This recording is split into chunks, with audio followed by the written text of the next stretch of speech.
What is going on, beautiful people? Welcome back to the 817 podcast, where we talk about the lovely city of Fort Worth, Texas. We get into politics, business, culture, news. If it impacts you as a Fort Worthian, we discuss it. We do this by giving you 3 short stories, 1 big stories every week on the first day of the week, Monday morning. So when you start your day, you can be informed as you lead in whatever way you lead in this city. I'm with my co-host, Ann Zeta. How goes it? It goes very, very well. I'm going to try not to lose my voice because I was at Pride last night and there was a lot of loud talking over music. I wasn't yelling and screaming and dancing per se, but there was a lot of loud talking over loud music. So it was packed. It looked packed. It was very, very full, very successful. It was a fantastic event.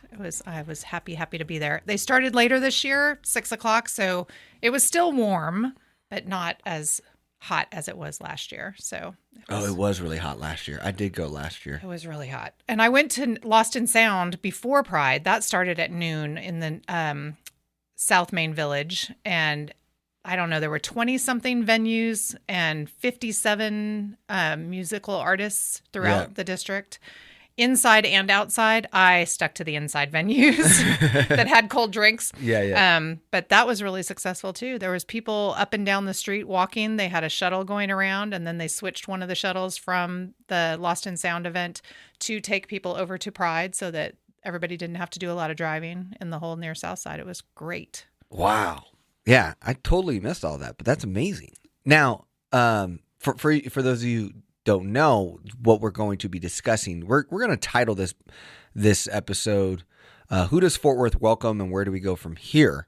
So I think it's perfect that Ann's talking about Pride. She also does a lot of work in the community, and ever since she was a councilwoman. So it's what we also have to talk about, and what we're going to discuss in these short stories is the Pride proclamation that didn't happen, I guess you can say, this year in Fort Worth. And we're going to talk about another group who's here as well, and we're going to discuss that. So we're only going to have 2 short stories, and then we're going to go into a massive story about growth development in Fort Worth. So, Ann, I know it's been a while because the news of the proclamation stuff, you found out a little earlier, but we didn't want to really bring it up in the last show until we kind of see what happened. So where are we on the situation, and what's kind of your take that someone might need to know who maybe is not in the community as much? So basically, in order to issue a proclamation from the city, it has to be a unanimous decision from the entire council. And the way that it was done when I was there, and I assume is still the way that it is done, is that an individual council member can bring forward, or any entity in the community can ask for a proclamation. And there's an online application process where you send in the language you want to be included in that proclamation. And for Pride, those had gone pretty much without a hitch. I went back to try to find documentation of all the proclamations during the time that I was there, but I didn't have, I don't have access to those emails anymore. And I didn't have all of it in my personal stuff. So I wasn't able to document whether or not that actually happened every single year that I was on council. But I know that Joel Burns started this when he was on council. So it's been a long-standing thing to recognize Pride in the city of Fort Worth. Apparently this year, the language that was submitted not only just talked about the community LGBTQ, that's always, and AI plus, that's always been, included in those proclamations in the past. But this year they wanted to highlight some of the organizations that support the LGBTQ plus community in our city. And they are a number of organizations. I think there were like 6 of them. And so some of the language in the proclamation included recognition of those organizations. And apparently a few council members had some questions about that. You're given the material ahead of time. You have full ability to go and look anything up that you want to before you agree. You can ask staff. You can ask the person who brought the language forward and get any questions answered that you want. But my understanding from what we've read in the news and what I've heard from folks is that 3 council members had issues with the language in the proclamation and didn't sign it. And therefore, a proclamation can't happen because it has to be all the council. But individual council members are permitted to do certificates of recognition from their offices. And on last Tuesday, Councilwoman Beck submitted certificates of appreciation to all the organizations that had originally been named in the language of the proclamation. And those organizations were all there and were able to kind of give a description of the work that they do briefly. It was a packed council chamber. There was a lot of other proclamations and city business going on as well, but there were a great number of people there to support the recognition of those organizations in our community. And Elizabeth didn't just issue those from just her office. She asked other council members who agreed to support those to sign on. And so my understanding is all but 4 council members signed on to those certificates of recognition. 3 of them were in the room and didn't come down from the dais to stand at the podium with Elizabeth as she submitted those certificates. And apparently one was at the meeting on Zoom or virtually, but apparently 4 didn't sign those. But so the 3 that were there was Alan Blaylock, Macy Hill, and Charlie Lausdorff. Councilmember Michael Crane was the one who's remote. And so what you saw, if you watched the council meeting, you also saw Mayor Maddie Parker came, and Nettles, Carlos, Bivens, and Jeanette. Did I see Jeanette there? Jeanette was on virtually, Yep. and it's my understanding that both Jeanette and Jared Williams were supportive and signed those yep. certificates as well. So it was the majority. So to now talk about it and see where we go from here. It looking at what Blaylock said on the Fort Worth report, he said he supported Pride proclamations for the last 2 years, but had concerns over the level of specificity included in this one. He said he asked for the proclamation to be edited to be more general and inclusive for the entire LGBTQ community, rather than citing specific organizations. Lausdorff echoed Blaylock's concerns and said he supports the LGBTQ community, but didn't feel comfortable signing off on this year's Pride proclamation because of the specifically recognized individual organizations. So, and they did not get a comment from Macy Hill. Obviously, when you look at these are nonpartisan seats, but you kind of see the divide happen naturally of politically where people might have stand. But I guess to me, it feels like they're using this organization piece as an excuse. But when we get to our next short story, I think the Republican Party or the conservative side of Fort Worth is dealing with a lot of toxicity, and the last thing these 3-4 people want to do is give that group some red meat to attack them on and future things. And it does happen because I was called out multiple times by organizations that were, in my opinion, and they verbally anti-LGBTQ and anti-Pride. So whenever I would get up and present the Pride proclamations, somebody would take screenshots or take the article and say Anzeta this, Anzeta that, and put it out there on social media. And the people who, agreed with that position would say negative things about me. I think that, you stand by what you believe in those roles, even if sometimes it's tough. Yeah. And so they could even use of that excuse of that it's the organizations, but like Blaylock said, he's done it before. It's just interesting that this happened just because of when we get to our next stories, you're just going to see just the current state of the Republican Party and just the amount of attacks and the amount of incumbents getting attacked across the state. The political language and the aggressiveness of the super anti-LGBTQ and anti, other things that we care about here in Fort Worth has to be scaring people or keeping people on the sideline. And in the article from the Fort Worth Report, they do list the organizations that were highlighted.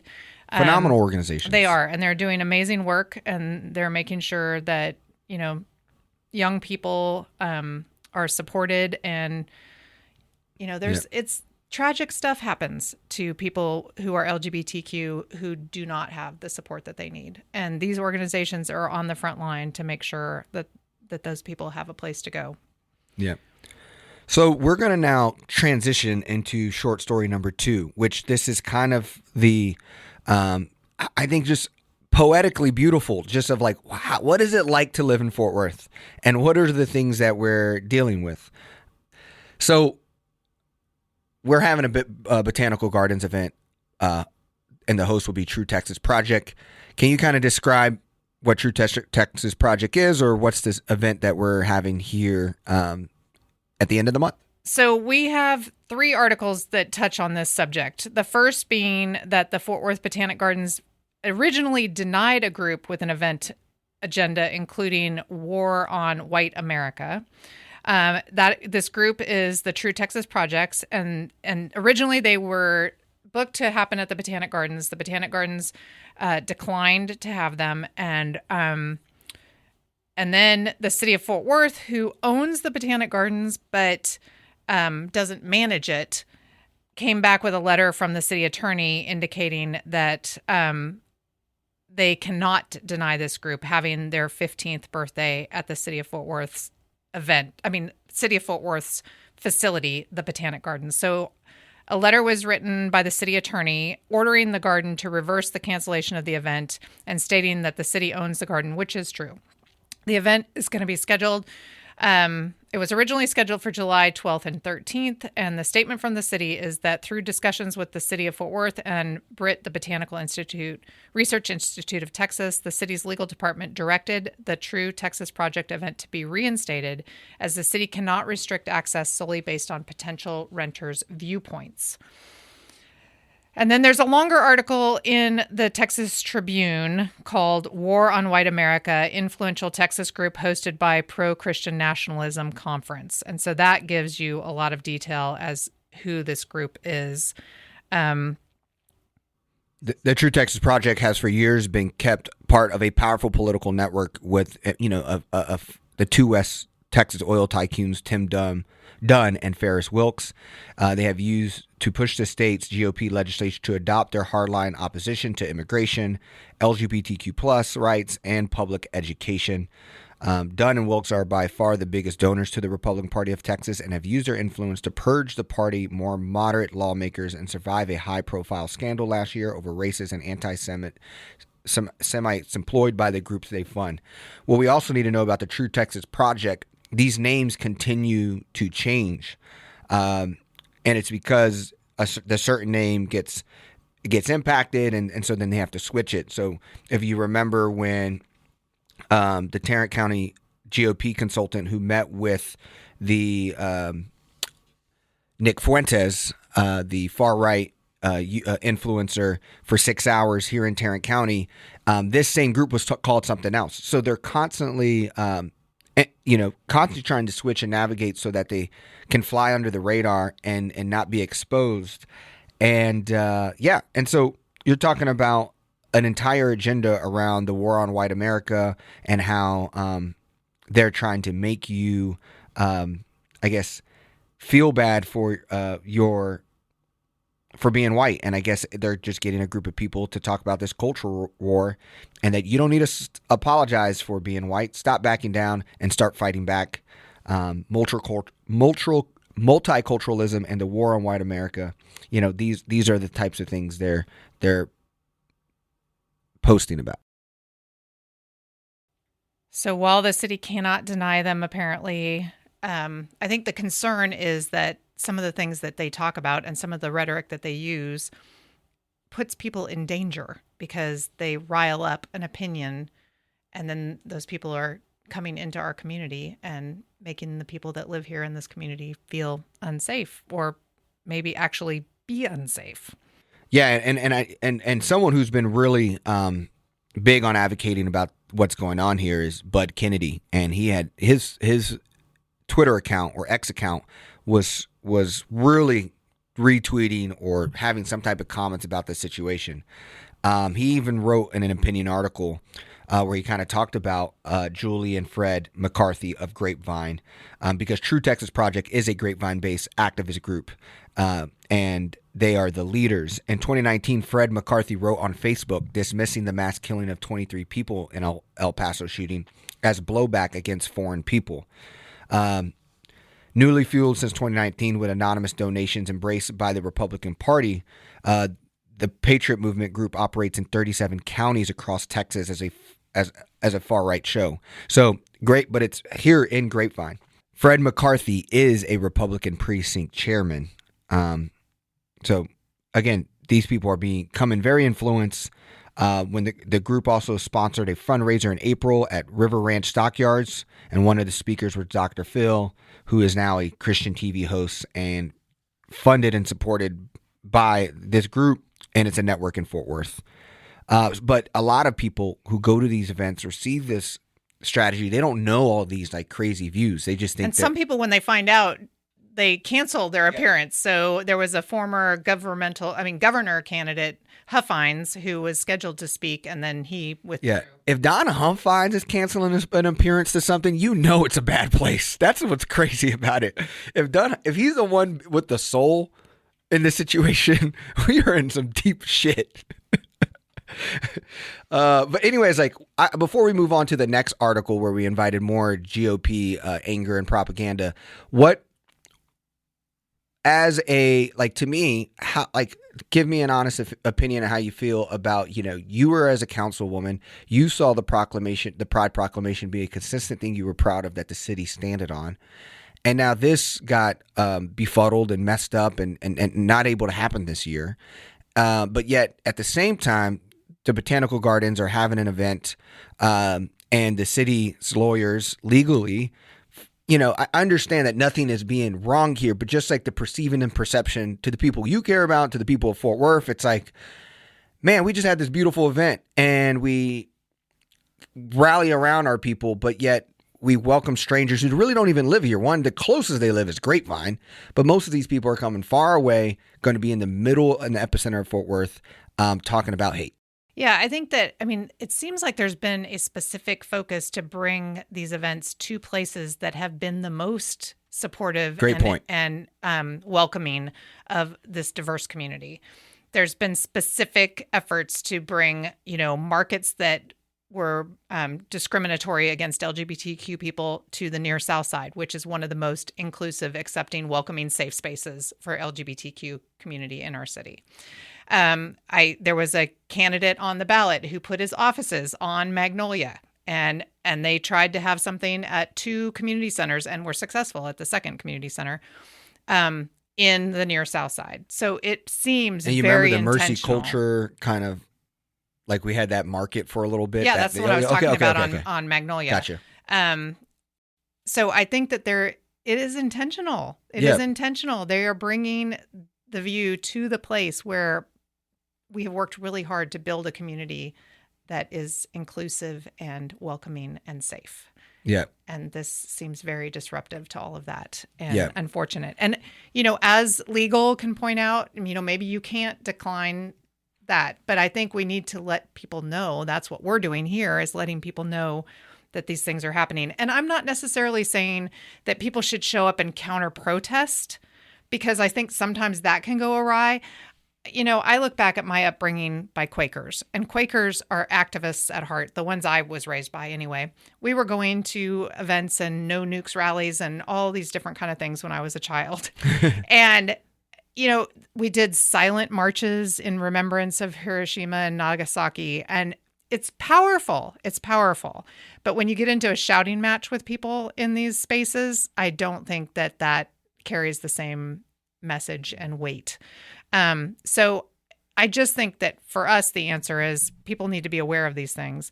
You need to support the good things that are happening and steer clear of the bad things that are happening and call them out when they are happening so that people can be aware. I mean, it seems like a simple call to action. We need our Fort Worth leadership to show one Fort Worth right now, right? That we are all, y'all means all. And if we're going to do that, I think a simple proclamation we can all agree is that we don't agree with the True Texas Project and what they're about to have on July.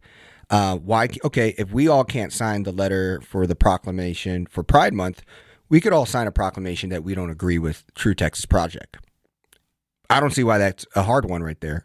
I think if anyone's hearing this, that seems like something you should step up and do, because surely you guys have better souls than Don Huffines.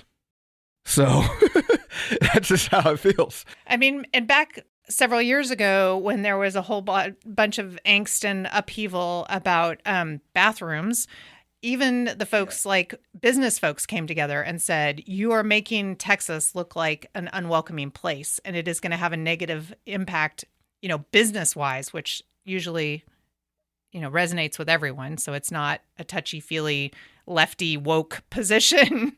It is impact on business. Yeah. And so yesterday at Pride, Visit Fort Worth was there with their shirts with the whole slogan that they came up with back when this very first happened about y'all means all. Yeah. So if it really truly does, then I think everybody needs to be supportive of the entire community.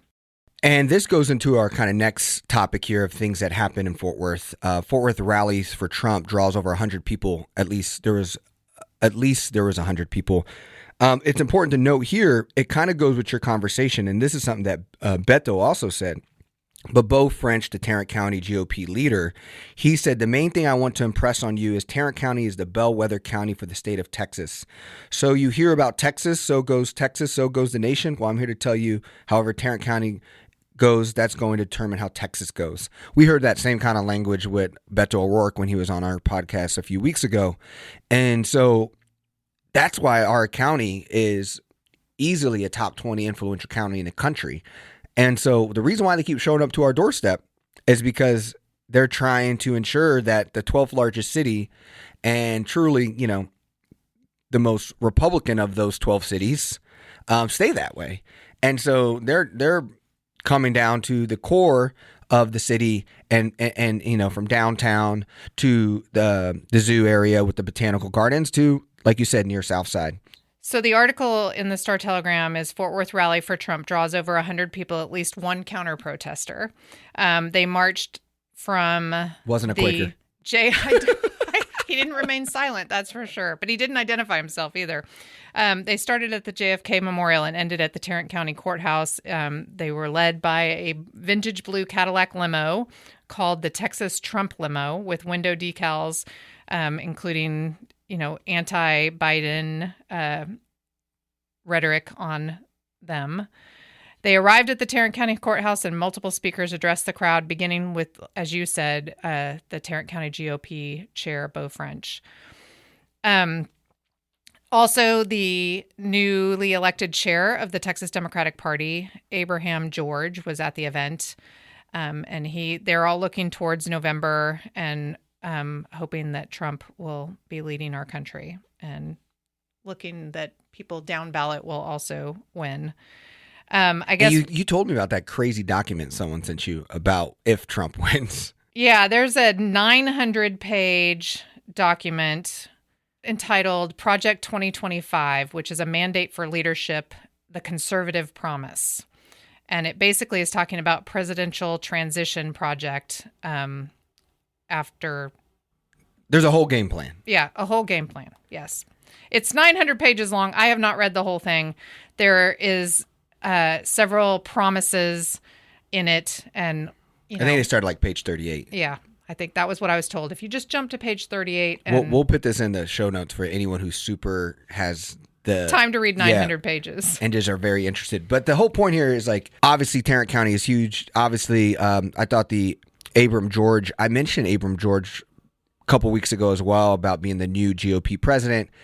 He is a minority. He's an Indian American, Asian American.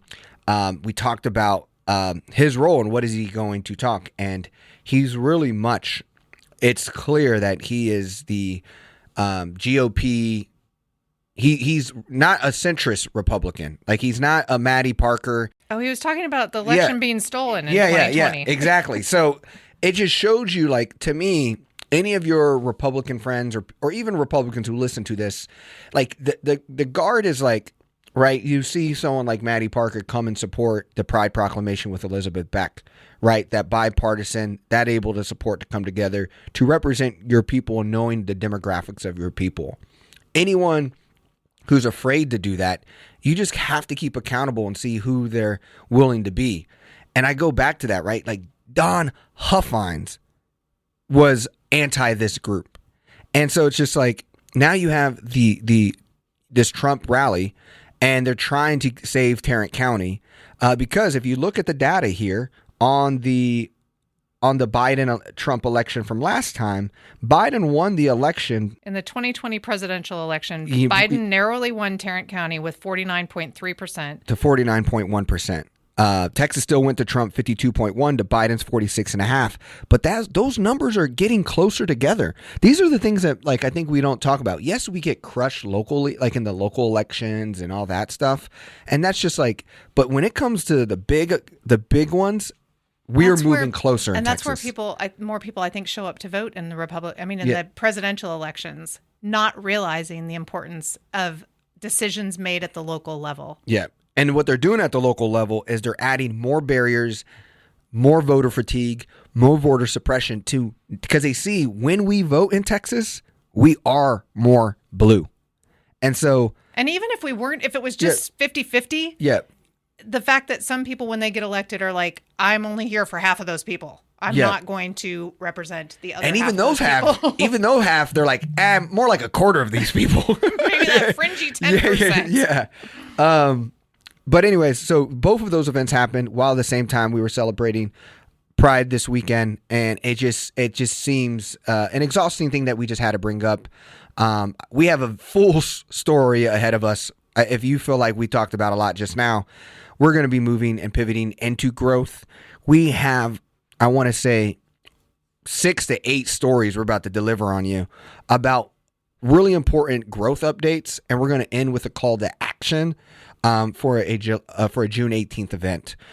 So we're going to get into growth. Obviously, we're lucky to have an urban planner, a city council member, former, and someone who's really loves this stuff. So gives us all the good questions. I'll be able to give the questions. She'll be able to give us mature answers. But let's get ready to rumble. Let's dive into the first one that I know you weren't happy to see, but elevated high-speed rail through downtown Dallas appeared dead. Dallas pauses its support for high-speed rail to Fort Worth. The Regional Transportation Authority considers rerouting the train away from downtown.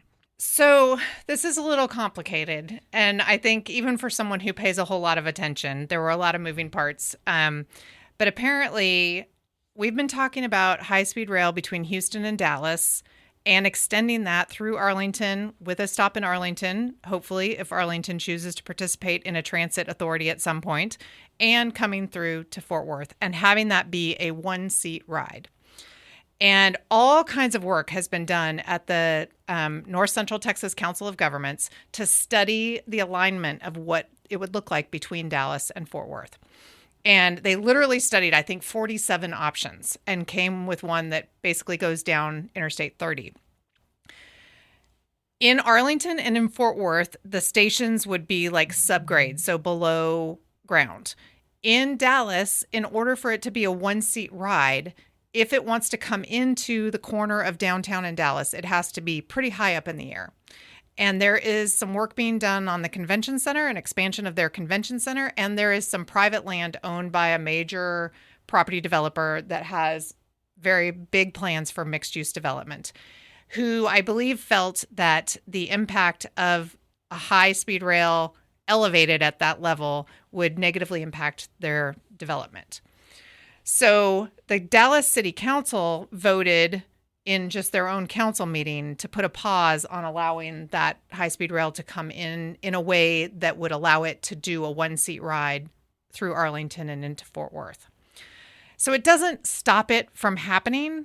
It just means that we have to go back and reevaluate where it's going to come into Dallas. I mean, I think it could even not come into Dallas if they would like to just keep it out of downtown. It could be the way the mayor's behaving these days. I'm not sure what his plans are. That might mess with his safety agenda that he's selling to everybody. Yeah. So there's a D Magazine article about the elevated high-speed rail through downtown Dallas appears dead, but I don't think that that's killing the future of high-speed rail. It's just a conversation that needs to continue to happen. And from the articles that I've read, Michael Morris from the Council of Governments is going to continue to have this conversation.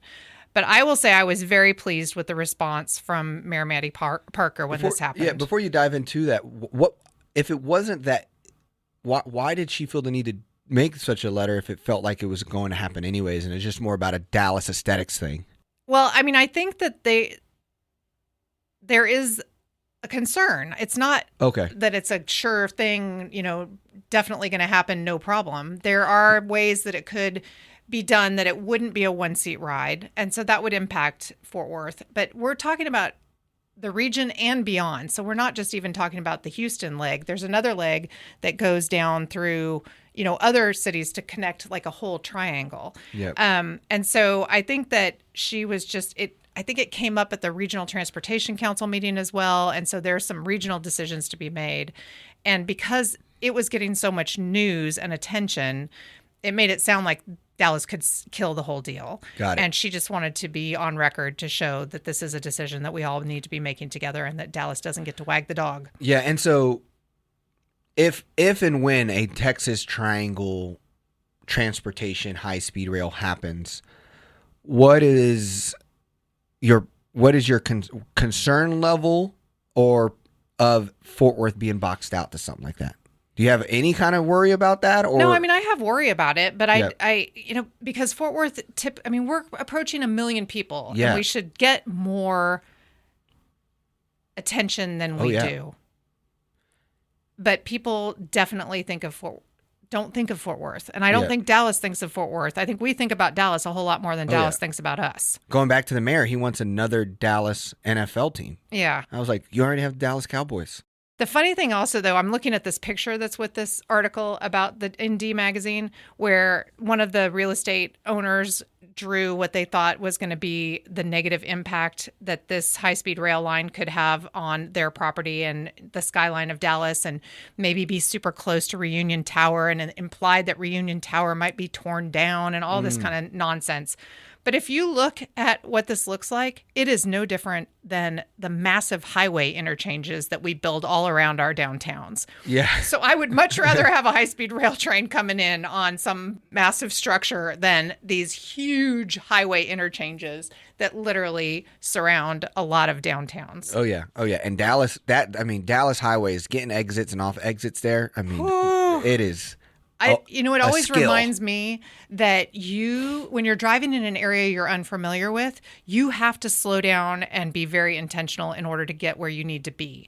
And the people who are there driving it all the time are flying through like bats out of hell. And I tend to go faster in the places that I am familiar with. But now I remind myself every time I'm in a place that I'm unfamiliar with that there are unfamiliar people all around me that need me to slow down too. And so don't even get me started on freeways. But there was also a Fort Worth Report article that says it's not a unilateral decision. North Texas leaders vow to work together on a high-speed rail plan. The high-speed rail plan for North Texas won't be slowed down, Fort Worth leaders say. The proposal to connect Dallas, Arlington, and Fort Worth with high-speed rail will move forward despite a resolution from the Dallas City Council that opposes a proposed elevated line through the city's downtown and adjacent areas. So elected officials that serve on the Regional Transportation Council say that they will work together, and they have a meeting planned for July, I believe. July 11th, they have a workshop where they're going to come together. I think a few Dallas City Council members have complained about that date because both the Dallas City Council and the Fort Worth City Council take a break from their council meetings in July, which allows people to travel more because you don't have a council meeting every week. But some of the Dallas City Council members made it sound like they shouldn't have to do anything in all of July, which I think is crazy. The breaks that are taken in the month of July, in my opinion, are to not have a city council meeting every week and give you some time to do some summer things with your family. But it doesn't mean you do nothing for the entire month. Yeah. So I think that everyone who feels strongly about this should show up at that July meeting. Well, let's go ahead and I know we started with transportation. There was some phenomenal kind of stories in the Star Telegram. I want to make sure to shout out this person because this was a great story. Jamie Moore Carrillo, and Harrison Mantis had another one. But a part of why does Dallas not talk about Fort Worth? I think that's actually a real discussion we should be having. Why? Because I'm going to just give a couple data points that makes it hard to talk about Fort Worth, right? And actually, I'm going to give one. One of these stories the Jamie story that I just mentioned. Here's an interesting part. 37% of the city's land is still yet to be developed in Fort Worth. Yes. So it's Fort Worth is in this growing boom where we're going to pass. Tarrant County is going to pass, Dallas County, and we're going to build out this amazing world with Panther Island, Texas A&M, Stockyards expansion, which we'll get to. All these other things why does Dallas and the Metroplex as a whole really don't talk about including or thinking about us in their puzzle? I mean, I think some decisions in the past, even in Fort Worth, with discussion about connecting things in Fort Worth, has been a concern about taking away from. And so maybe Dallas's concern is that, economic development will come to Fort Worth and not be in Dallas. But, these trains go both directions. Yeah. So when you have something that takes And people we have no to one, sports teams. they go. We got to go all the way to Dallas. We got to go to Arlington or Dallas to see the sports, and it would be nice to be able to do so on a fast train. Yeah. So I think that's part of it. I think that regionally, nobody's the boss of everybody. Mm-hmm. And so while we have a regional transportation council and we have North Central Texas Council of Governments that, brings people together in some of that decision making, they still have to balance. And, because even in the mayor in her letter said she will always put Fort Worth first. And I think elected officials in Dallas are probably saying they will always put Dallas first. But that doesn't mean that you can't have a conversation about what might be mutually beneficial to both and to the whole region. Yeah. So I just think that people should be willing to talk about these things. And if you don't agree in the end, then, go and stand for your city and what you think is going to be in the best interest for your city. But I think that a connected region where we're not all having to get into our single occupancy vehicles and be all jammed up in the highways is beneficial to the whole region. Yeah, no, and I think why I asked you this question, because all the next stories we're going to dive into, like we're dealing with this, almost two-headed dragon battle when it comes to growing the future of Fort Worth. It's what do we want to do with all of our space, and what do we want to do with our city limits, but then also what do we want to do to be more collaborative with the rest of the Metroplex? I mean, if Dallas is worried about Fort Worth losing economic value, they're losing it to the north. And so all of us got to start eventually talking to us. And I think Dallas is starting to maybe realize that, and Arlington and Fort Worth. But I also think that North feels like they're just ahead of the game, and they might not, like, they also have to feel connected to us because they have no skyline or sports teams or airports. It's an interesting time. So I'm going to go ahead and dive into this a Fort Worth population booms, pushbacks against new apartments isn't budging by Jamie Moore Carrillo. Really just talked about Fort Worth has a lot of space to grow, but then also we're often to think of ourselves as the building a lot of apartments. And I myself have said that a million times. Oh, every time there's apartments on the agenda or anybody talks about apartments, people are like, oh my God, that's exactly what we don't need, more apartments. But come to find out, we might need more apartments. and we're like, when you look at the map and when you look at other cities, they're much higher than us when it comes to building apartments. And I actually questioned this when I was down in Austin the other day, because the Austin folks were saying that they had built more apartments than anybody else. And I'm like, I don't think that's true. And then this article shows, yes, indeed it is. Yeah, I mean, they're doing it by a large amount compared. And you know what the result has been of more apartments in Austin? Affordable. Rents have come down. Yep. Man, I was in the Domain the other day, and I was like, man, this is nice. But man, this is such a big article. I just don't even know how to navigate to discuss all of it. How would you? I mean, there's a couple of takeaways that I think are important. They basically talk about the stats of the number of zoning cases for single family, the number of zoning cases for multifamily, the numbers that have passed, the numbers that haven't. And they even point out the fact that sometimes conversations happen before applications for rezoning are filed. So there's probably even more multifamily zoning cases that just never even made it to the zoning commission or to the city council to be a decision to be made. And a lot of that is because of what is termed NIMBYism, or not in my backyard, because people have this opinion about apartments that they are going to bring crime and density and traffic, and it's going to be a negative thing for their community. And, I would say that 300 units in one location is going to bring just as much traffic to the surrounding less than robust road system as 300 single family houses spread out over more roads, a little bit more, and lots more impervious area because they have to have all kinds of infrastructure to serve each of those homes as well. So I just think that a lot of times people have a negative opinion that is not based in fact. And I've had several zoning cases where even, neighborhood patrol officers have said in meetings with residents that, this is going to bring crime and all this. And this is not their area of expertise. And it's anecdotal what they're basing some of these opinions on. So I think that there are definitely places where apartments are not the best. I mean, we mentioned when we were discussing these articles before we started today that having an apartment in a far-flung location with Makes no no sense. services around it is not it's not an attractive place to go live in an apartment. Why would someone want to do that? The only time people choose to live in an apartment is when they get closer to the city or closer to amenities. Throwing it up in Hazlitt or wherever is no benefit. Yeah. I mean, I think if it's next to a job center and it's close to their job, like Alliance area, but for the most part, a lot of that has developed more single family. And as this article points out. Yeah, it says, how does Fort Worth plan to use its land? Fort Worth urban planners have warned against the dangers of building too many single-family residents in hopes of accommodating the city's booming growth.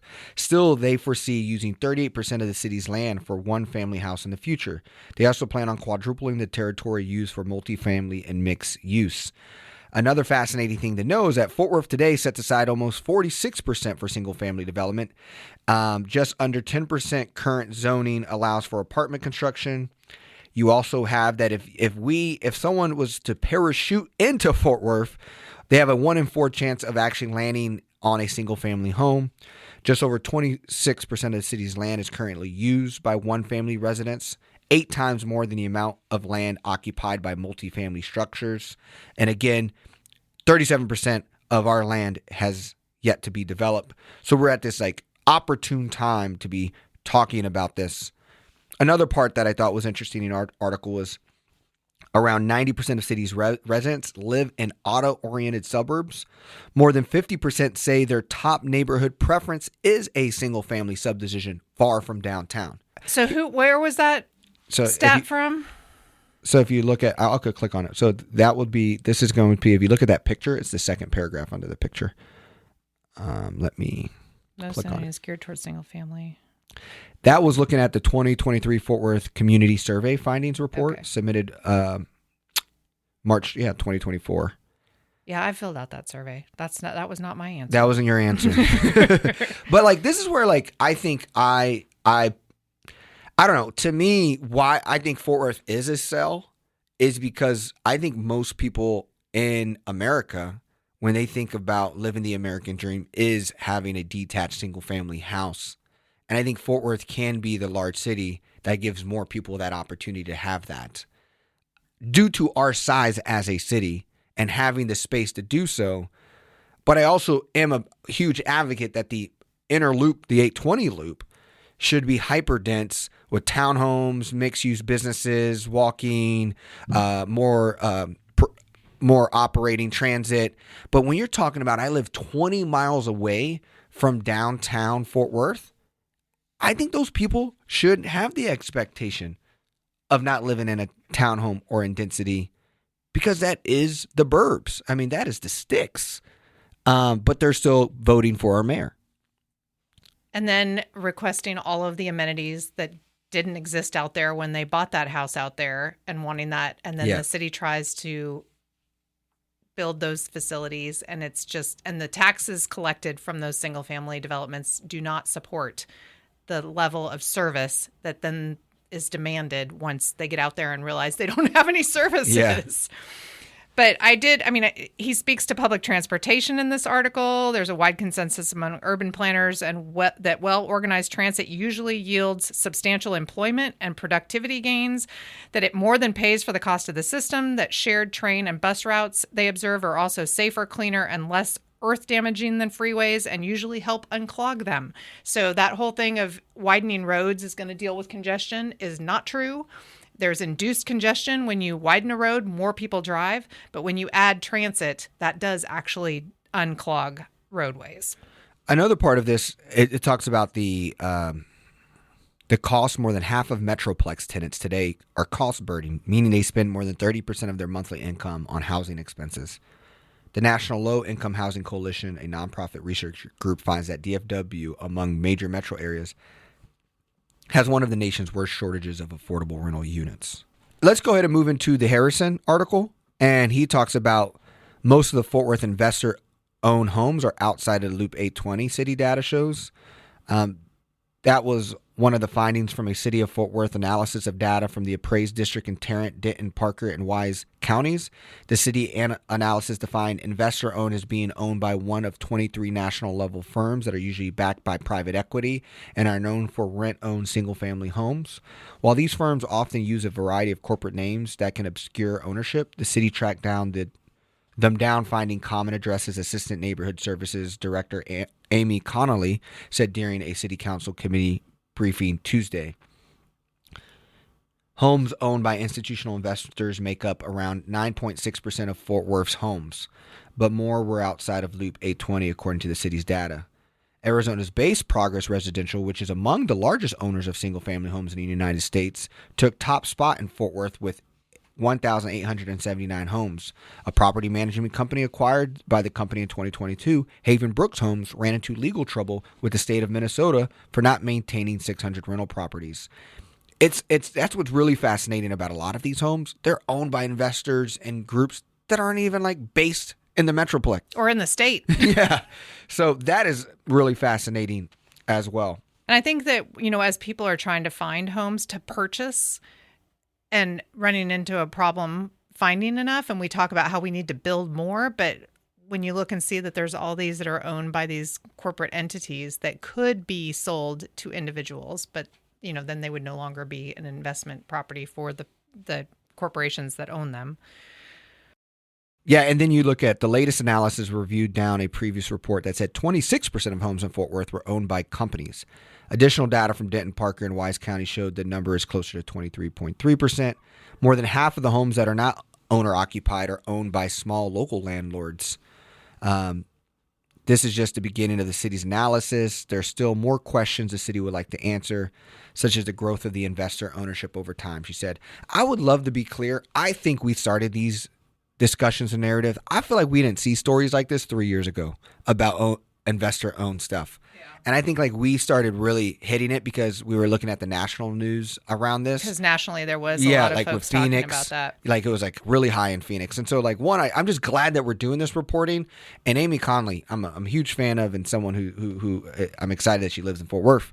But yeah, so I'm just glad they're doing the work and that they're looking at this. But yeah, Christiana Simmons heads up the Fort Worth lab, and that's the department that covers kind of all of this planning and development, and they are tying very closely their work and their planning to budget. And so I think that ferreting out the return on investment of the type of development that what I said before about single family homes not collecting enough taxes to provide the services that people then wish the city to provide, all at the same time as telling the city that they don't want to pay taxes, which is the only budget the city has to deliver those services. So people have got to figure out what they want. Yeah, isn't that wild? It's most likely the same people who are saying let's shorten our property tax, or the same people who bought property who needs more done. Services. They want more services from the city. We just need to become more conscious people, man. It's exhausting. But here's the problems that I think this like creates is like there was recently like a far less noticed like conversation around like apartments in this space. There was like this whole thing in Tennessee, like a civil antitrust action suit where the argument that RealPage has been working with at least 21 large landlords and institutional investors, encompassing 70% of multifamily apartment buildings and 16 million units nationwide, to systemically push up rents. And RealPage is just some of the software companies distorting rental markets. I'm going to put this in here, but landlords adopt RealPage recommends on pricing 80 to 90% of the time. And what you're seeing is that they pressure owners to not lower their pricing. And like it shows the data of how expensive Atlanta has come. This article talked about how Fort Worth has doubled in rent pricing from 2010 till now with apartments. When you have a cluster of owners owning 10 to a quarter of homes, they're all able to rally together to keep prices high. Well, that article we talked about, I think we talked about it before, that says there's actually a company that does that for people. Yeah. And then they require them to raise their rents to fit their matrix. That's the article. They have come up with. I don't think we ever talked about it on the pod, but you and I and Jimmy were riffing via text about it. And that's the article I'm talking about now. And like this is something that like the FBI has conducted like into corporate landlord giant Cortland Management over this. This is like something that has been going on, but we don't like. It's not in the news because currently it's about Trump and his law cases, right? Like his court cases. But this is happening right in front of us all across the country, and it's kind of like that stuff that my husband's constantly telling me not to get distracted by all this culture war stuff because it's literally being done to distract us from these financial decisions that are being made. Yeah. And I'll make sure to add this. This is a Substack article. Monopoly Roundup. FBI raids big corporate landlords over nationwide rent hikes. Again, I'm just bringing this up because I think this is people think free market capitalism is good for society, but there's just when the whole goal is to maximize profit, that means you can't do intentional, thoughtful things for actual people. And so there's just like needs to be regulation or some type of support here.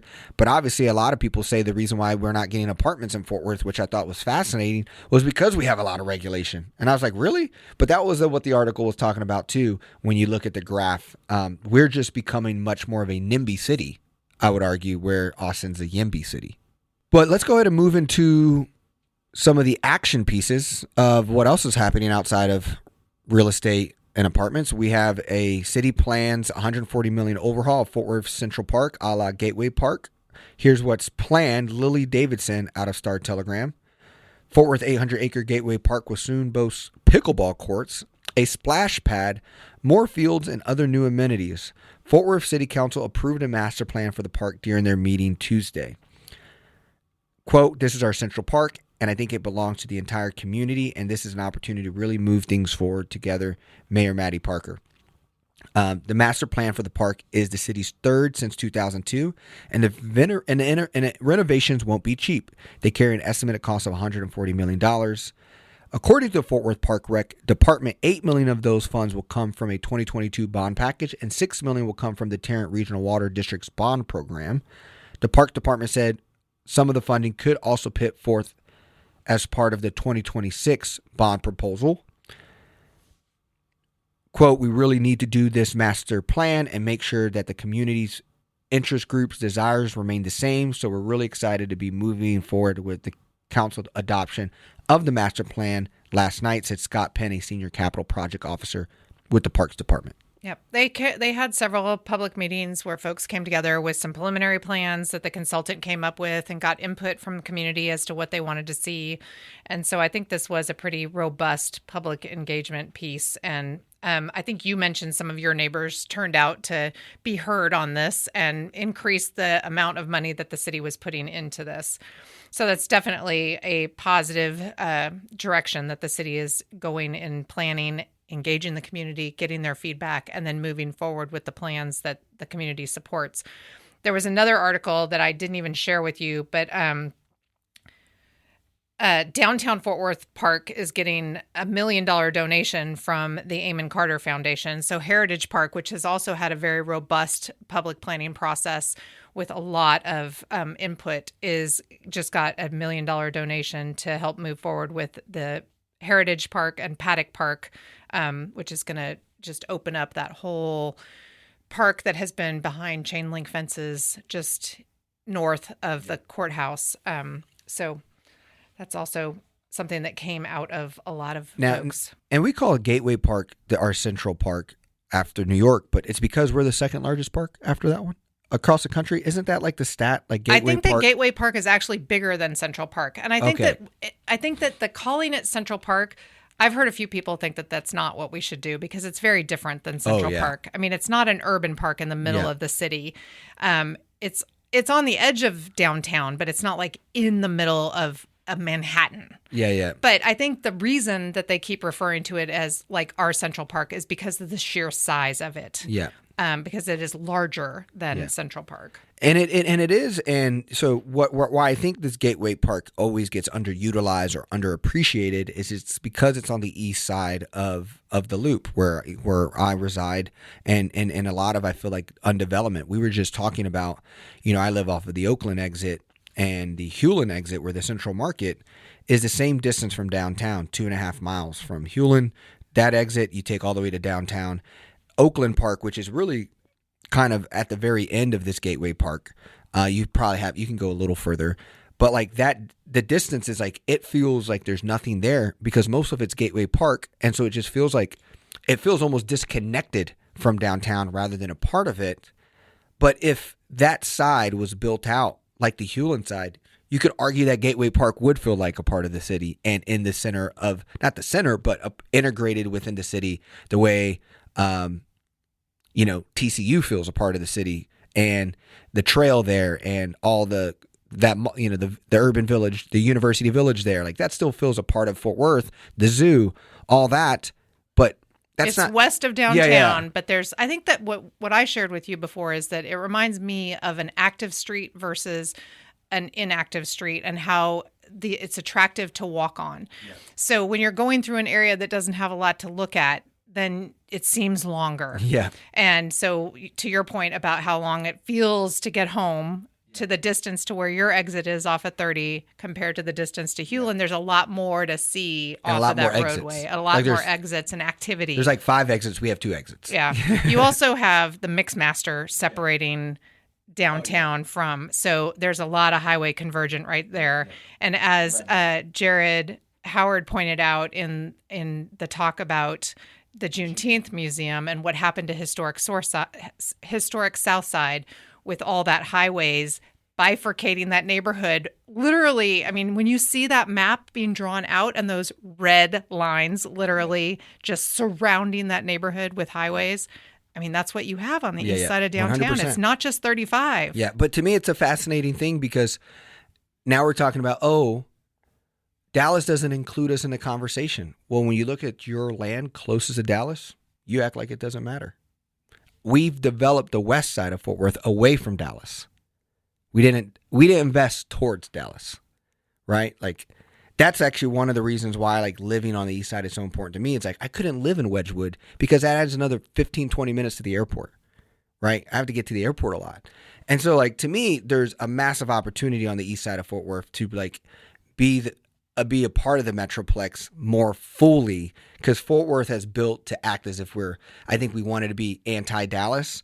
So our, like, real development is all on the I also west think that and northwest side. West had less impediments to development in, like, trees and green space. So we don't want to develop Gateway Park to be, like, developed. We want it to continue to be a park, right? And then all the neighborhoods that are the most closest ones just past downtown have the most incredible tree canopies pretty much anywhere in Fort Worth. And that has been a huge bone of contention when development has come, because some of the people have come in and tried to develop in a very untree friendly way, just because it's cheaper to clear all the trees and then plant a few skinny little twig trees. And the fines that are levied at people who do it that way are not cost prohibitive to them. They just pay the fines and move on. So that's been something that the city council members on that side of town have been very strongly opinionated about, that they don't want to wipe out all of that kind of beautifulness. Yeah, I'm okay with it. I definitely I feel like I live in a closed burb, but yet I'm 2 exits from downtown. But cool. Let's go ahead and move into a place that does get a lot of funding. We're looking at the Fort Worth Stockyards.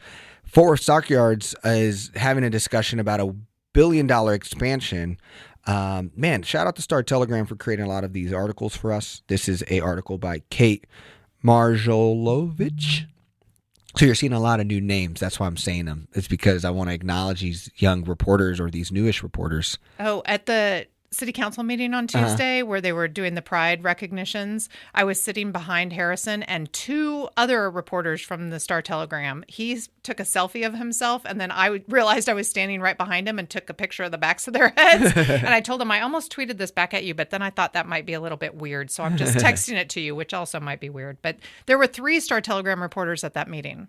that night. So they're they're also probably shadowing Harrison because they're so new. Harrison was like, let me show you the way. So there were 2 articles, I believe, on the stockyards. The one that I have pulled up is a Fort Worth Star-Telegram in the spotlight. Will Fort Worth stockyards lose historic character with $1 billion expansion? Here is what we know. City leaders have been most impressed so far by the proposed nearly $1 billion expansion of the Fort Worth stockyards by its owners, and public reaction on social media has been less than the universal enthusiasm. First of all, I would just like to say that resorting to reporting on what people are saying on social media, I don't like it. Yeah. Nope. Makes sense. There's a lot of people that get behind a keyboard and just spout off with nonsense. And I get really sucked into scrolling through those comments. And it takes all of my self-discipline to not respond with correct information to all of them. It's kind of like the texts I used to send you before I was your co-host. Let me give you the city of Fort Worth is considering the $1 billion expansion with new commercial and residential developments, underground parking garages, expanded livestock buildings, improvement to Cowtown Coliseum. The multi-year project would almost certainly be the largest investment in Fort Worth stockyards since the Swift and Armour meatpacking companies built their operations there more than a century ago. Fascinating. The development would be on land that mostly surfaced parking lots and livestock pens behind the Coliseum in Billy Bob's, Texas.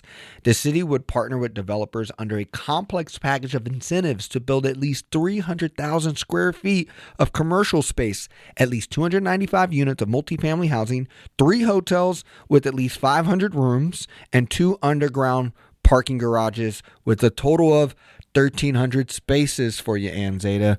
I'm not a huge fan of the parking spaces. I want more public transportation.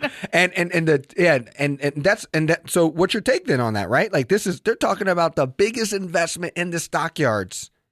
So in a century. They also point to the fact that in 2014, when they started the first phase of this redevelopment of the stockyards, that there was a lot of opposition to that. And I found it very interesting because that was my very first council meeting. My very first council meeting after being sworn in, the stockyards agreement with Majestic Realty was on the agenda. And we approved it. And there were quite a few people that thought it was going to be this horrible thing. But if you scroll down further in this article, you will see that one of those detractors was Steve Murrin, known as the mayor of the stockyards, who led an early fight to the revitalization of the historic complex.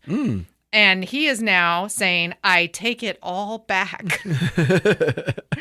He points out that what was left of the old horse and mule barns was preserved during construction. Some 500,000 bricks were hand-laid and century-old windows were restored. The old cattle troughs and fire doors were repurposed. He has gained confidence in what Majestic is proposing and believes that the investments there are going to raise all boats. And he owns land there as well and believes that that's going to be a positive. When you look at just to show where we're building for tourists, and Fort Worth is still a tourist-heavy economy, which I don't fully believe is a good thing, but you have only 295 units of multifamily housing, but you have 500 rooms of hotels being built. So I think there is some concern about putting a lot of housing permanent, not just temporary housing for hotels, but apartments next to something that is going to be a robust entertainment district, because those can be conflicts. If a lot of people move in there and then are mad about the noise that happens because there's a huge tourist attraction next door to them, they need to be aware of that. So I think that it is a thoughtful thing that they're doing. I think the parking that they're bringing in, there's a paragraph in here that talks about how they're going to have a robust circulator system with Trinity Metro so that people can get there. You can right now on the number 15, by the way. But it's not as visible. But tourists who are used to taking public transportation in other cities are constantly looking to get to the stockyards in some way other than driving. Yeah, when I'm on the TRE text rail back to the airport, I mean, the amount of people that getting off on the Northside Station and taking the 15. And they're all just tourists and they just got their cowboy hats and their gear and they're coming back or something stuff. Yeah. It's like it's actually pretty fascinating. The city economics development manager, Michael Henning, another one of my favorite people in Fort Worth, presented the proposal to the city council on Tuesday. I wonder if it'd be great to just get him on the pod to talk about this, like a whole conversation just on this $1 billion conversation in Fort Worth. This would be considered a second phase of redevelopment at the Stockyards, following Mule Alley on the south end of Exchange Avenue. That project started in 2014 and completed in 2021, included the luxury hotel Drover and a row of boutique restaurants and live music bars. And so I do want to bring up the fact that there is some concern about the impact this has on Northside. And, my organization, Community Design Fort Worth, is partnered with some people who have raised that to the top of, the organization that I work for now, Community Design Fort Worth, has some folks that have been very focused on Northside and the impacts of the development of Panther Island and the development of the Stockyards and what that could do to Panther Island. And Annette Landeros points out in this article, she's the CEO of the Fort Worth Chamber of Commerce, that new development can bring more visitors to the historic Northside corridor, which would allow tourists to experience a slice of the area's Latino culture. But it's important for the city to be transparent about how this growth will impact residents near the Stockyards, many of whom are uncertain about this new traffic and this new housing and how that could affect their neighborhood. So it's really important that be more than just a paragraph in this article. And I believe that it is going to be, because there are several organizations that are taking a look at this now and trying to be collaborative in their efforts so that it is not just a lot of individual organizations going out and trying to survey the community and find out what the community needs and wants individually, because that's just going to burn everybody out. But the Historic Northside Main Street program is taking a look at this. The city is looking at a ULI study, an Urban Land Institute study coming in the fall, preparing for that, getting a lot of insight from residents of Northside. And what I think is most important is not just asking them what is it that they want to preserve, what are the cultural assets of their community, but actually implementing tools that allow that to happen. Because as values go up in a place where property taxes rise with the rising of the values of that property, you have the concern of displacement and negative impacts of people who would like to stay in their community not being able to do so. So there are tools, but those tools need to be adopted by the city and made sure that they are available to those property owners so that they can participate and have that all boats rising analogy that Steve Murrin pointed out as an owner of property in the Stockyards. Yeah. Another one-liner in there that kind of went back to what we were talking about. District 5, Gina Bivens, was supportive of the project, but frustrated by the lack of efforts toward development in the East Fort Worth. Full circle, we're looking at a really great phase 2 for Stockyards. Phase 1 exceeded expectations. I believe Mule Alley is awesome, and what that brought to the Stockyards has been great. And the amount of local businesses that also been able to be in there has been kind of cool to see. And the new concert venue, Tana Hills, there's like a diverse group of music there. So, and Drover, I love sitting in the lobby and having a little raspberry margarita in the lobby with people who want to go to Stockyards. Hey, I have never stayed now. Come on now. But to the question about whether it's going to lose its historic character with all of this, there is in the works right now, I believe, an expansion of the historic district. So in 2014, when the first phase was done, we designated a whole historic district. And at the time, I advocated for that district being larger than what was adopted in the end. But it's my understanding that they're looking at expanding the historic district to cover more. The second phase is happening in in an area that has less historic buildings to preserve. And, like it said, it's a lot of surface parking lots that could be developed into something more productive. But you want to make sure that that development is compatible with the historic character of what's there. But by compatible, if you're doing true new development in a historic area, that does not mean making it look fake old. It means having some contrast with that new stuff. So allowing maybe some more modern architecture that doesn't negatively impact the historic, but doesn't try to be fake historic. Yeah. And so those are all conversations that are ongoing. But I think it's interesting that they're looking at expanding the historic district. They could have done that in 2014, and then they wouldn't have had to do this extra step. But, woulda, coulda, shoulda. Yeah. Man, all of this talk, we're wrapping this up. I know we're going to be near an hour right now, just now, we still have wins and losses, but we still have our final story and the big story. Just for you guys to know, we're not doing an episode next week anyway, so you have plenty of listening to go through. Man, I have like really a lot of excitement after all of this, and because I'm starting to see a path forward for Fort Worth to really become like a one destination city where people solely come to Fort Worth for Fort Worth. Me and my wife were eating at the Quince restaurant over there by TCU, and there was a whole bachelorette party of people over like there was a bachelorette party. You could tell they came to Fort Worth, and we're like, I wonder like whose decision was it to come to Fort Worth? Like these people have to be from like Abilene or Lubbock, and they just came to Fort Worth. Like, but and it was they came from Dallas, so they didn't come from too far. But I just think like what you just talked about, we have Stockyards with $1 billion expansion, Panther Island, Texas A&M in the South. You have Juneteenth Museum. We already have a world-class zoo. Gateway Park we just talked about.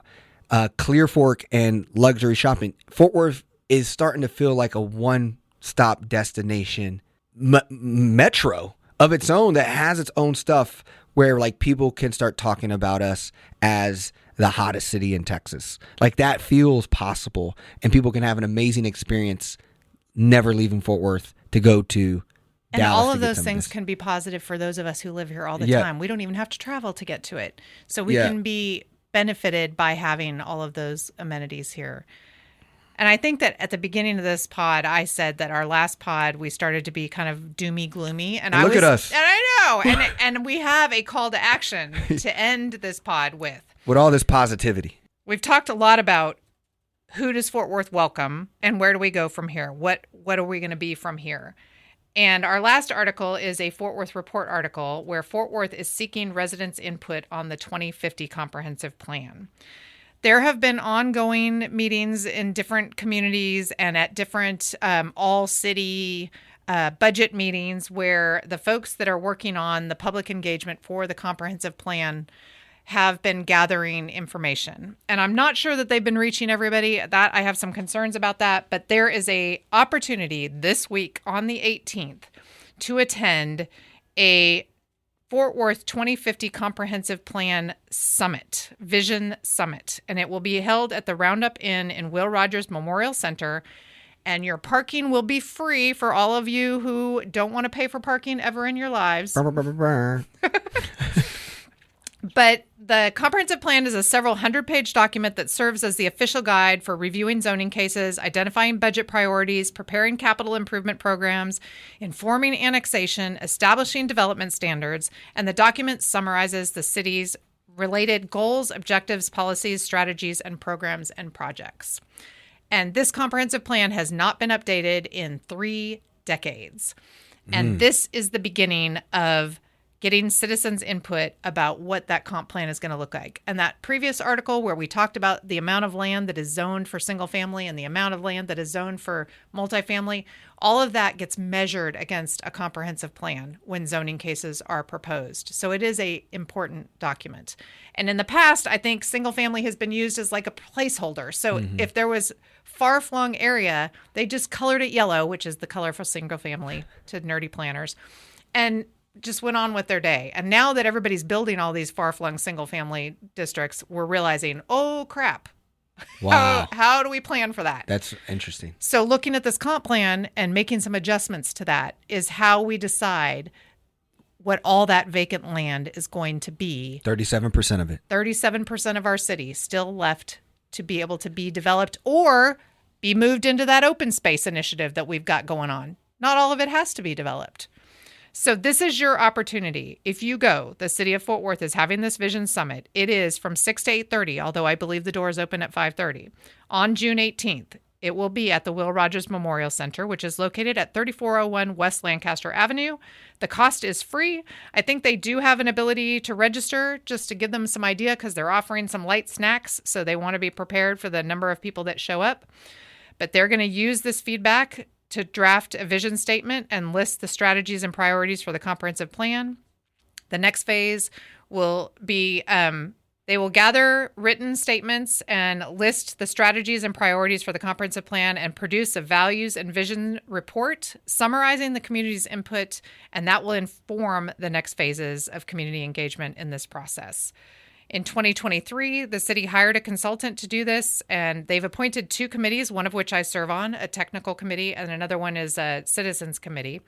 And they're expecting to adopt the comprehensive plan in the fall of 2025. So it is a long process, but this is a one-stop shop for getting your input on a whole lot of things. And I have seen the boards and interactive stuff. It's not just a boring presentation of nerdy city planners standing up there and giving a presentation. It's visuals that you can look at and put colored dots on the pictures that you think are things that you would like to see the city move forward with in the future, and answer questions. And there'll be nerdy city staff there to answer your questions as well as us, right? Yeah, we'll be there. So if you want to say what's up to us, you can say hi to us too. We'll be at the on the 18th, so we'll be there. And then I'm headed to Austin on the 19th. So, but I will be there. And 2050 comprehensive plan. Think about it, guys. 2050. All those things I was just saying. Gateway Park, Panther Island, $1 billion expansion to Stockyards, Aggie Land South or North, whatever they're calling it. You got all this happening, and we could be a part of it. And man, 2050 Fort Worth could look really cool. And so you just said a part of the title. I think I'm going to edit it. We say, who does Fort Worth welcome? ? Where do we build from here? Right? I think that's going to be the title, because that's what we're ultimately wanting you guys to get excited about on this pod, is that you can talk and have opinions about all those things I just mentioned, positive or negative, or things you want to see to build out 2050 Fort Worth. So we're going to go ahead and move into wins and losses. I'm going to start with my loss.